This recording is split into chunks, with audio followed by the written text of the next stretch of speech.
Everyone, welcome back to the Big Bag channel. I'm on stream right now, and we're going to be rating all the albums that have released prior to 2024. So the two new albums, they've just released. I don't think I can give them a proper rating on this tier list yet. So my background, I've been listening to Bladee since 2017, and I definitely heavily listened in like 2018, 2019, 2020, but have kept up to date, obviously, with all the prior releases, the subsequent releases that Bladee has come out with. And so today I'm going to be rating them in a tier list. These are the tiers I came up with: flawless, exceptional, great, good, and decent. And maybe, I think, great might not be a strong enough word, but like it's just like the best to the worst. It's quite simple. You know how tier list works, but that's what I'm saying. Like, these words don't necessarily describe exactly my emotion to the album.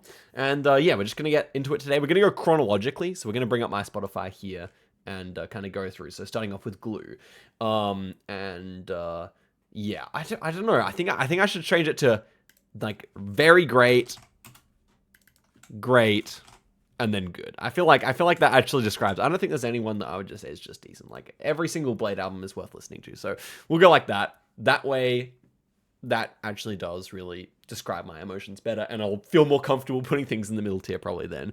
Okay, so let's get into things here. Glue. Track list. I don't know why only some are saved. Like, it's kind of weird, but track list. Okay, so obviously delete is like a crazy, or deletey, depending on what you want to say, is a crazy intro, like super nice. Safe House I love. eBay is like probably my favorite track. Shadowface, really good. Spellbound, like so classic. I mean, yeah, for these early albums, I pretty much like every song, basically. Everlasting Flame has a bit of, like, rough vocals, I would say, but still a really nice album, song. And then I think my one thing I'll say about this one is that the Bones, which is Shadowface, right? The Bones track, the Bones verse I don't really like. Like, that has such a nice beat, such a nice verse by Bladee. Bones I like as a rapper, don't get me wrong, but just don't really see the vision when it comes to him on the song. So yeah, I mean, so when it comes to Glue, it's definitely between exceptional and very great. I think these days I'm leaning exceptional on on Glue. It's a crazy first album, so ahead of its time, so good, but not flawless for sure.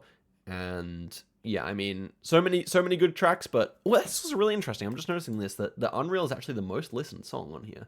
I would have thought eBay would be. But regardless, I mean, or Shadowface, but yeah, that's interesting. Or even Delete, but that's also only second. So there you go. Okay, next one, obviously moving chronologically now, we scroll up and we get to Ever Since. So, without spoiling too much, Ever Since is a flawless album, in my opinion. Ever Since is I'm just going to say it. Ever Since is my favorite Bladee album. The track list here is absolutely insane. And let me run through exactly what I like. So I saw Bladee in Melbourne in 2019. Shoutouts if you were there at the show. But that show was really great, and it was on Halloween Day, and he actually did an encore for Who Goes There, which is like a Halloween song. It's got Halloween lyrics. So that was super sick. Obviously, I'm Aussie. I don't really care about Halloween, but that made me care that day, And he actually played some of my favorite songs off here. So What is like a 10 out of 10 track. I don't think I'm putting this in flaws, but I don't think every track is actually a 10. But So What is a 10. Love Note is damn near a 10. Missing Person is a 10. Romeo is one of my favorite songs of all time. Probably my favorite Bladee song. And then it definitely trails off after that a little bit. Like, X'd Out is really good, but nothing crazy. Sick is really good. Rip is really good. This is like a run of tracks which are really good, but nothing like the first 5 tracks. Blood Veil and Stillborn, I think, is the weakest track on Ever Since. Echo kind of carries on that one, in my opinion. Blade's verse is not that good. Although, like, by Ever Since standards, it's still great, but Sugar is really great, of course. Actually, the most streamed here, interestingly. Risk, Cry, and Skin, they're the kind of the sad ending, just like on the new album. So yeah, I mean, Ever Since, flawless, best Bladee album. Let's move up. Okay, Rip Bladee is not included here. Okay, but Rip Bladee I really love. I guess because it's an EP, it's not included, so we'll skip by it. But apparently, okay, so I guess, yeah, because it's an EP, this one is an album, so AVP is going to be included. AVP is basically like a weaker Ever Since to me. So you have tracks that are ever since tier, namely Still in Search of Sunshine, Painkillers, and Winter, in my opinion. And then like some of these other tracks I do not care for too much. Like Area 51 is a bit of a cheap song in a way. Like it's just like it's kind of a bit too goofy for me to take it serious. 1 Million, like the Thai Boys part's a little bit annoying. But Still in Search of Sunshine is a top 10 Blade song maybe, and Painkillers is not too far behind. So I would say, and they have the exact same streams, which is cool because I think they're the two best songs. I would say that AVP belongs in either great or very great. I think very great for that era of Blade is more appropriate because of the peaks being so high, but the dips are kind of low. All right, moving on. We have next chronologically, of course, is it DNG? Yeah, DNG. Okay, DNG is right up there. Obviously, this is not strictly speaking a Blade project. You do have those tracks which don't include Blade, like GTR, and yeah, some of the like Black Boy, etc. In fact, one of my favorite songs on the whole album is Thai Boy and Echo, and Nosebleed is really great if you haven't heard it. But it's interesting here. I think my perception of DNG is that it is like pushing flawless, if not above glue in exceptional. I think like if I was only rating it on Blade's contributions, then it's probably top of exceptional. But if you include Echo's tracks and Thai Boy as well, then I think it's pushing flawless. So that's kind of my opinion there. But every track here is worth a listen. There are only a few which I like. Contrast is a bit too long, in my opinion. It's a really good track, but it's just a bit too long. And then there's a few others which, aren't quite as interesting. I think my favorite track on there is Cinderella, but actually it's really hard to pick. Cinderella, Nosebleed, GTR. I mean, no, you can really pick a whole bunch here that are like near perfect. But yeah, that's kind of what I'm thinking there. Okay, moving on. Chronologically, we next have Working on Dying. Okay. Working on Dying is definitely one of Blade's best projects. Actually, I'm just going to keep this here because let's talk about the track list real quick. So, Red Light Moments, okay, that's a track I don't like as much as many people do. I have like lots of Drainer friends who are like, yeah, like Red Light Moments is like top of like Working on Dying. I don't see that. It's a good song though, of course. This album's pretty revolutionary as well, as I think, like, or maybe not revolutionary, but like ahead of its time, definitely in sound. Lordship, I love. Lordship is a fantastic song. Like probably Young Lean and Blade's best banger together, I would say. Quite possibly. It has a lot of competition, obviously, but yeah, I think so. Knightsbridge is a song that's grown on me a lot as the years go by. Backstreet Boys, Blade and Black Ray have better collabs, in my opinion, but still a good song. Under Your Spell is super hard. D925 is super good. Gatekeeper, another one that's grown on me a lot. Okay, most controversial thing I might say in this whole video. This is the most streamed song on Working on Dying. I don't like Cherry Bracelets. Like, it's probably the worst track on the whole album for me. So, I mean, yeah. So, take from that what you will, but I don't really like it that much. I love Echo, but it just doesn't fit. The song doesn't fit him. And then Best Buy is also super hard. So, yeah. Very, very enjoyable album. 2017 was going hard. I'm going to put Working on Dying in exceptional just below DNG. Definitely belongs in that exceptional tier, in my opinion. Okay, next up, we're on to Red Light. Oh my gosh, guys. When Red Light came out, that is when I was getting into Blade heavy. That's when I was like listening all the time. I remember, okay, I remember distinctly becoming a Drainer when the Decay music video came out. That was such a moment in time, man. Okay, so One Direction's good. Golden Boy is really good as well. Westfield I really like. Westfield's kind of underrated in my opinion. Like, it's very catchy. There's a lot of catchy songs on Red Light. It's like it's not Ever Since Tier in terms of like being that epic album, but it's very catchy while maintaining like that kind of like classic White Armor and Blade, like super strong track list kind of vibe. Fake News, never got into that one too much, but it's a good song. Same thing with Steve Jobs. Obedience, obviously classic. For You, obviously also great. These ones Echo fits much better on than Cherry Bracelets, for example. No question about it. Hex is good. Nike Just Do It is decent. Never loved the song. That Thing You Do is actually underrated. Uli and Blade do go pretty well together on this song. I know people don't really like Uli, but the song is really nice.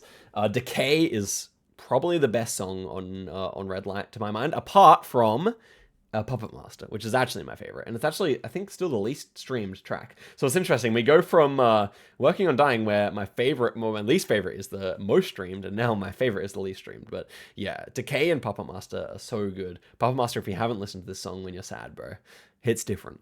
I'm Goofy is good, obviously. Pretty hard to not like that one. College Boy, the same. College Boy is actually one of the ones I like the best. It's just this little run here.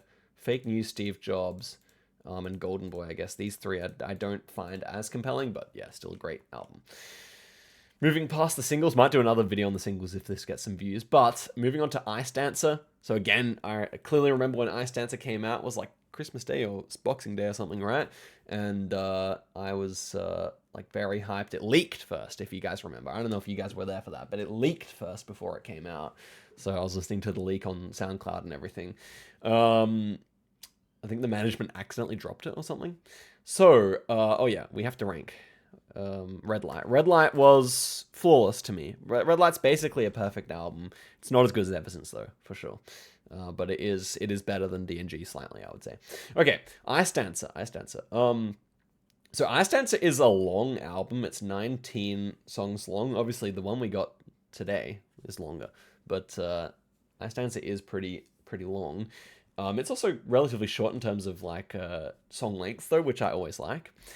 Let me run through here. So Smart Water's really good track. Same with OKK, really nice. And Warhol Freestyle, all three really nice. Did you ever notice that there are 3 E's in 3-style? I don't know. That's kind of funny. Be Nice to Me, classic hit for Blade. I think it's his biggest ever song, right?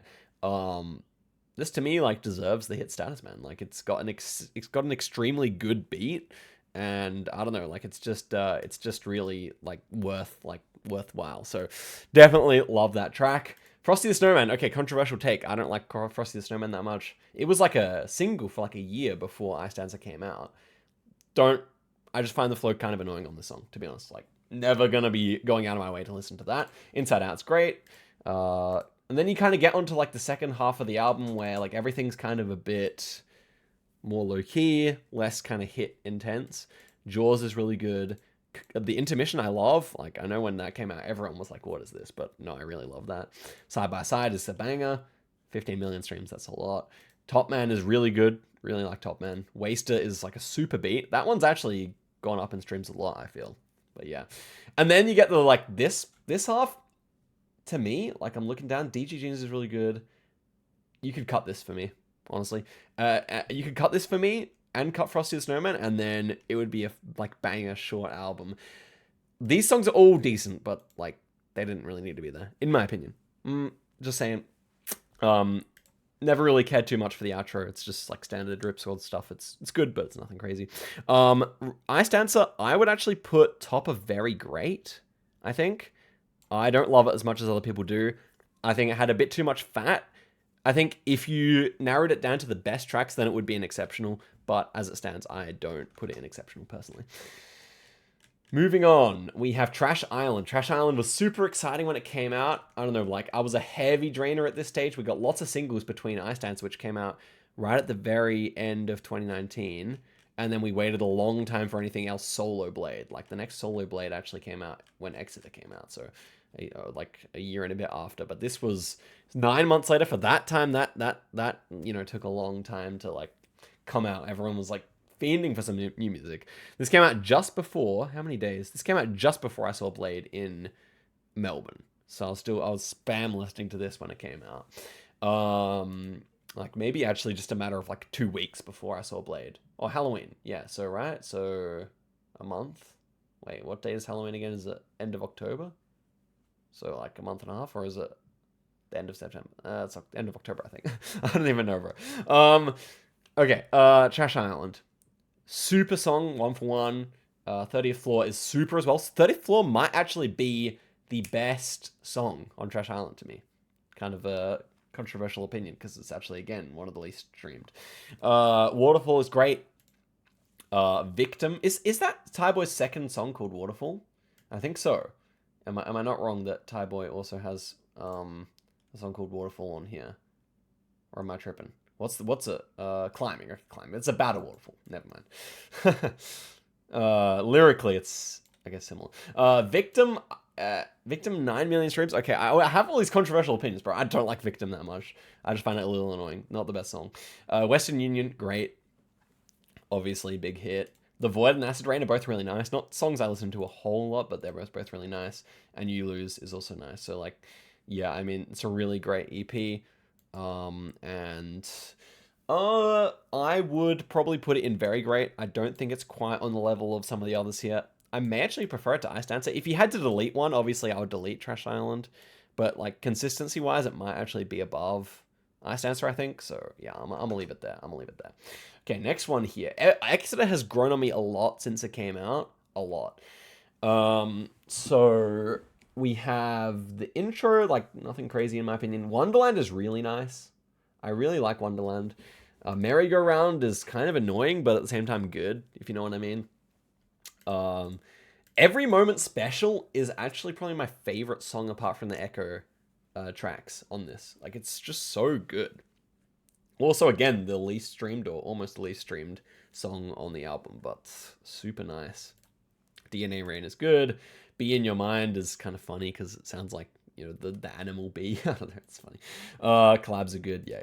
So Exeter, I mean, we're getting to the stage where, okay, I had now a lot of other musical interests where I was, you know, listening to a lot of Summers and Autumn and Lucky and others at this stage, like a whole bunch of other music by the time Exeter came out. So from now on, I didn't listen as intensely to these albums as the last ones. The last ones I have hella streams. These ones I still have hella, but just not quite as many as the previous. So Exeter, I think it goes very great. I think, like, song for song is better than Ice Dancer again, but I think I put it slightly below because Ice Dancer just has more quality on it. Yeah, let's go like that. Okay, 333 is I remember my first listen for this album as well. Me and my cousin listened to it when we were staying out in the country. We took the Bluetooth speaker, sat in a graveyard, and listened to this. And that was kind of swag, kind of drained. This album is really good. Crazy cover. Wings in Motion I love. Don't Worry, not my favorite song. Keys to the City is like very much like a classic Blade song. Sounds like it was off like Red Light or something. So I really like that one. Hero of My Story is one of the best songs on here for sure. Hundreds is good, although a bit strange sounding. Mean Girls is great. Definitely love that song. Innocent of All Things is kind of annoying. Don't really like that one too much. Reality Surf. It's so interesting to me that Reality Surf is such a hit. I don't know if it like got like a big like boost on TikTok or something or what. Yeah, like it's definitely super. Noblest Drive, again, maybe not one of my favorite tracks. I just see someone in the chat saying it's one of their favorites, but yeah, probably not one of my favorites. It Girl is really good. Has like a really intricate beat, as I remember. Valerie is really nice. Finder, again, yeah, another one with like quite an intricate beat that I like. And then it's kind of got these kind of like ethereal ending songs, which are also really nice, of course. To me, 333 is up there for sure. I think it also goes either top of very great or end of exceptional. I think now that I look over the track list, there are some songs I don't even like know that well, so I think it has to go top of very great, like next to Trash Island to me. Okay, The Fool is also, as I said, like The Fool peaks very high because, okay, actually no, we're not even up to The Fool yet. We're up to Good Luck. So Good Luck, I mean, this was like, so it's only really 8 tracks all in all. Is that right? Yeah, it's only really 8 tracks. Or is Gates as well? Okay, so 9, I guess. Yeah. Good Luck has never really done it for me. Mekatok is a great producer, and I actually really like his solo stuff a lot. But I find this album lacking in a lot of what makes the other Blade albums fantastic. The best song on here is probably Drama. That being said, I don't even really have a favorite. I listened to it maybe like 20 times and then was pretty done, you know? Like 20 is low for me on Blade. But I liked it, and that was about it. So I think it goes in good. It's nothing more than good, in my opinion, is Good Luck. And that was kind of annoying, but at least I don't think we waited too long between Did we wait long between? We didn't wait too long. I think that's like coming out near the middle of the year then, and then this was like end of the year 2020. So yeah, nothing too crazy of a wait. That wasn't too bad. Next one was The Fool. That one came out middle of 2021. We were eating good in this era. The Fool is really good, and I really liked it when it came out, but I guess you gotta consider now, with all the rest of the albums, we're kind of out of my Drain era. Like, yes, I'm listening to them a lot when they come out, but I haven't really gone back and listened to The Fool recently, so maybe this isn't the best moment for me to make the tier list, but, you know, like, so there's some of these tracks I couldn't really tell you how they go. But what I could say, Ego Baby is one of Blade's best ever songs. Like, I really love this song. It almost gives me like a Years to More, like a kind of Limerence vibe, kind of like eerie kind of, I don't know if that actually like fits with what you guys think, but Ego Baby is such a good song. Hotel Breakfast is really nice as well. I do like that. I think is really good. Like, you have a lot of good songs here. It's just like a lot of like forgettable ones as well to me, I would say. So I feel like The Fool probably belongs great. Like, I would definitely prefer to keep any of these, I would say, to The Fool. Although I would really be sad to lose a couple of tracks, namely Ego Baby the most. So yeah. Next up, Crest. Okay, Crest is there. Okay, Crest is kind of the same as The Fool, except even more. I think I only listened to Crest like 5 times, man, which is extremely low for a Blade album for me. It is really nice. It's just, I was just listening to like hard hip hop at the time, and this just wasn't really my speed when it came out. Obviously, Girls Just Want to Have Fun is fantastic. And there's also really nice parts on the 5-star Crest, which make me wish it was kind of split up into different songs, but I appreciate the aesthetic of having like a 4-part song. Or is it 4-part or 3-part? I don't know. It's some amount. It's really nice. The Flag Is Raised is nice. It's a good song. And then, to be honest with you, a lot of the other songs, I could not tell you how they go. So it's maybe a bit unfair for me to rate it. I could even just leave it off, but I mean, I do think it's a great album. Like, it's just one I haven't listened to that much, so I'll probably just put it in great. And then we move on to Spider. So, Spider. This album I listened to a lot when it came out. It came out while I was traveling in Europe, and I was in Vienna when it came out. And I was walking around. I didn't really have much to do in Vienna, because I feel like Vienna's a city where you need a lot of money. So I didn't really want to go pay for these hotels. So I just kind of, or these museums and stuff. So I just walked around listening to this and the new Lucky album, because Flawless Like Me also came out, you know, like the exact same time by Lucky. And yeah, this is a really good album. I think actually Haha is one of my favorite songs. You can see there was no hit off this album though. Nothing really took to the crowds. I think this is one I should listen to again very soon, because I don't really remember exactly how a lot of these songs go. So again, maybe not entirely fair for me to put this onto the tier list when some of these other albums I've literally listened to like 50 to 100 times, like ever since. But I do really like it. I think it probably deserves to be in the high good or low great. I think that's a fine spot. So actually we end up with a perfectly balanced tier list almost there. So that's great. And then if I was to talk about the newest 2 albums, Psychos, I think probably just belongs in great. Like, it's really good. Enjoy it. Still need more listens with it. And then Cold Visions on first listen. This might be an exceptional tier album, but we need more listens. So I will reserve judgment. I really like what Blade's done on here. 30 songs is a bit much. Like, I just think it's so hard to put a 30 song in Flawless. Like, obviously, even you guys heard what? I don't think Ever Since is technically flawless, but as an album goes, like, you can't really get higher than that. So, yeah, Cold Visions, fantastic. Really enjoy that, and that is about it. So I would say, thank you so much for watching. Subscribe to the Big Bag channel if you enjoyed this analysis. And yeah, I will see you guys in a video soon. Who knows how soon on this channel. But yeah, do definitely like the video if you enjoyed it. And I've been Big Bag. Till next time, goodbye.